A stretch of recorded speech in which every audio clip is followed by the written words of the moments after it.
Ahora quisiera pasarle la palabra a nuestro querido Javier Pons, que viene de España y que conoce bastante ya también de nuestras televisoras.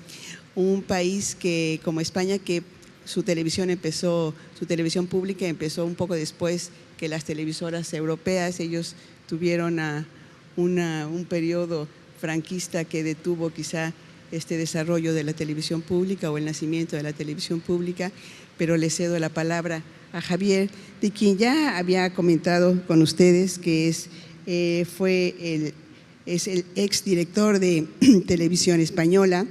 Y Javier es periodista, productor y director y ha trabajado durante más de 30 años en las principales televisoras españolas como Telemadrid, Antena 3, Telecinco y ETV. Muy bienvenido, Javier. Ana, muchísimas gracias al Canal 22 por invitarme a participar en estas interesantes jornadas. Un saludo también a los colegas y compañeros de las distintas televisiones públicas de aquí de México, tanto a las estatales como a las participantes de la red. Y también emocionado de poder compartir con el futuro del audiovisual este tiempo. Estos alumnos que están aquí hoy compartiendo la jornada con nosotros y que dan buena prueba del interés que despierta la televisión pública. Yo creo que es un factor de esperanza. Como decía Ana, la televisión pública española fue de las más tardías en aparecer, por cuestiones obvias debidas a la dictadura del general Franco. Nació en el año 1956 y, para hacerlo de una forma muy esquemática, yo marcaría 3 hitos importantes en la historia de esta televisión pública. Primero, la muerte del general Franco y el advenimiento de la democracia en el año 1975 fue el primer hito importante, por supuesto, por cuanto socialmente el país cambió radicalmente, y cambió radicalmente el papel de una televisión que se había limitado a ser una máquina propagandística de la dictadura a una televisión pública al servicio de los ciudadanos. Por lo tanto, primer hito importante, el advenimiento de la democracia. Segundo hito importante, año 2006, muy importante para mí y muy significativo cara a lo que está siendo hoy la realidad de la televisión pública española. Cambio de ley por el cual la televisión pública deja de depender del gobierno y pasa a depender del Parlamento. Es decir, claramente deja de ser un instrumento en manos del gobierno de turno para ser un instrumento en manos de los representantes soberanos del pueblo. Y finalmente, el tercer hito importantísimo fue a finales del año 2009, inicios del 2010, cuando el Gobierno de la Nación y el Parlamento de la Nación deciden suprimir la publicidad en televisión española y cambiar el sistema de financiamiento público de esta entidad.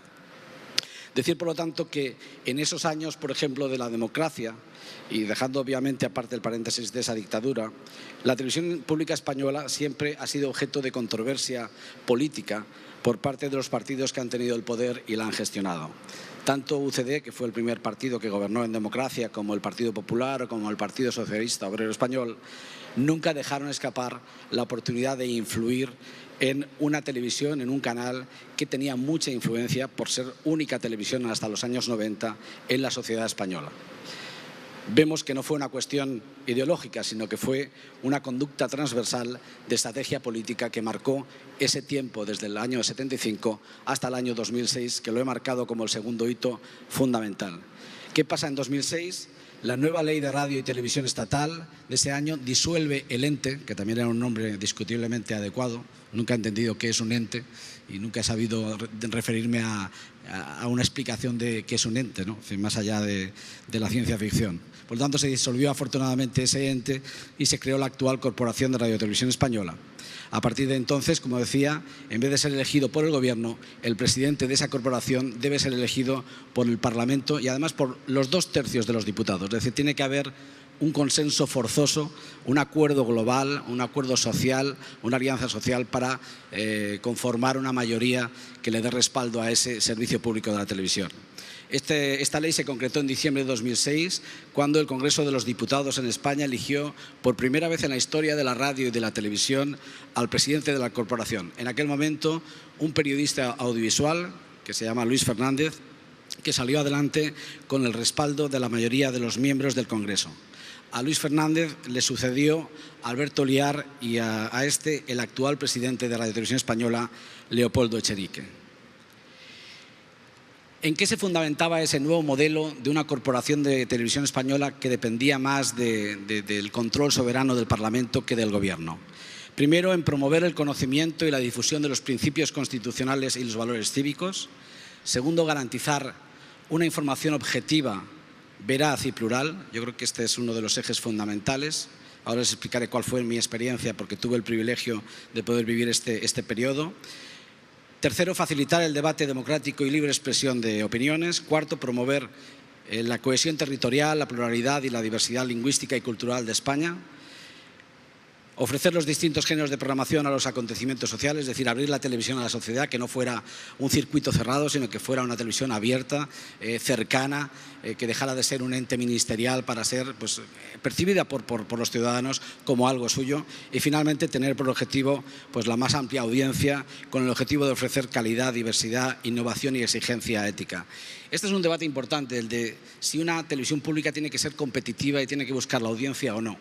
Yo particularmente creo que tiene que buscar relevancia social. Y para buscar relevancia social y para obtener relevancia social es necesario tener audiencia. Por lo tanto, es obligatorio tener un espíritu competitivo en el buen sentido de la palabra, no para hacer lo mismo que las televisiones privadas, que tienen una función totalmente distinta y unas bases distintas, pero sí para poder estar en igualdad de condiciones y ofrecerle a los ciudadanos una opción independiente para acceder a contenidos.